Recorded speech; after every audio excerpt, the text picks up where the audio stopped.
This year, South Africa's foreign currency long-term sovereign rating improved for the first time in 15 years in November.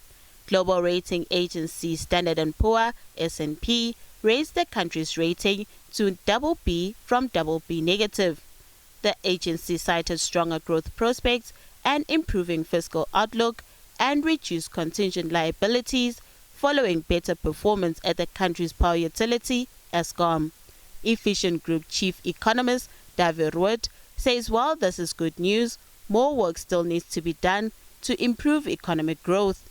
We are still junk, we have to understand that, but a positive outlook is a good thing, especially on local bonds, and that's part of the reason why we saw such a nice run on the capital market recently, and of course in the currency as well. There's a lot of hard work still ahead of us. Later, another global rating agency, Moody's, maintained a Ba2 rating with a stable outlook, with an exception for debt levels to remain manageable.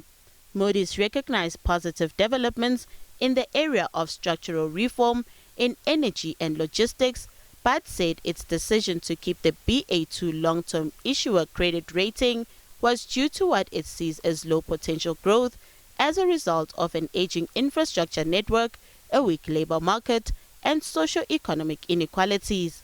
Moody's acknowledges the reforms that South Africa has implemented over the last few years in the electricity and logistics sectors, for example. But the agency remains quite cautious about South Africa's economic growth rate and argues that we haven't really seen an improvement in South Africa's economic growth despite these reforms. They also highlight that we haven't seen a meaningful increase in private sector fixed investment despite the reforms. Meanwhile, Standard Bank CEO Sim Shabalala says rating agencies unfairly penalize African countries, assessing them as riskier than their economic fundamentals. For instance, we've already had some very constructive discussions with the credit ratings agencies and with policymakers. As I see it, the point of the B20 and the G20 is not to lead to immediate policy or regulatory change. That would be an unreasonable expectation. But rather to create opportunities for global conversations to take place and for the world to come and move much closer towards consensus. In other news, National Treasury's Operation Vulindlela project reached its second phase this year. Operation Vulindlela is a project that aims to enhance the delivery of services through reforms into local government and spatial integration.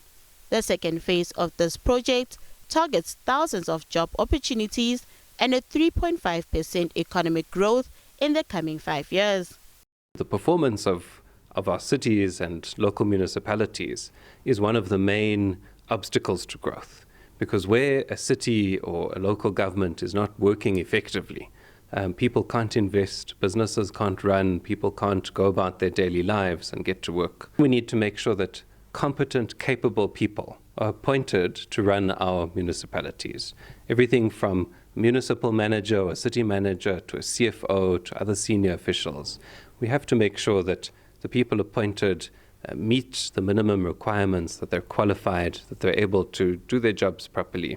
Zanzi Exchange, a pilot project initiated by National Treasury, forms part of the roadmap Operation Vulindlela Phase 2, approved by Cabinet in March this year.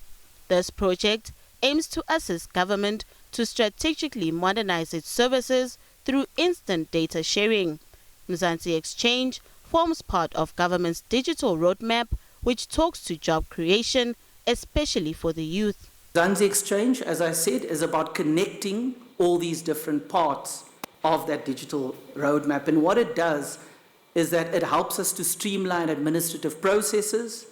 It enables government institutions to share data, and I'll come back to that later. It helps us to achieve greater efficiency and cost savings by eliminating redundant systems and enabling faster fraud detection. And it empowers policymakers by making timely data available to inform planning and decision making.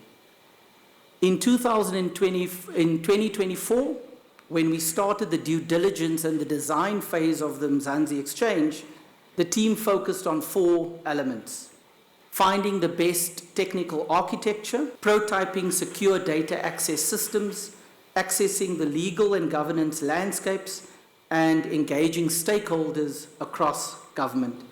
And the design phase has informed the pilot that we are launching. While the year 2025 held positive rebounds, 2026 is expected to face some turbulence.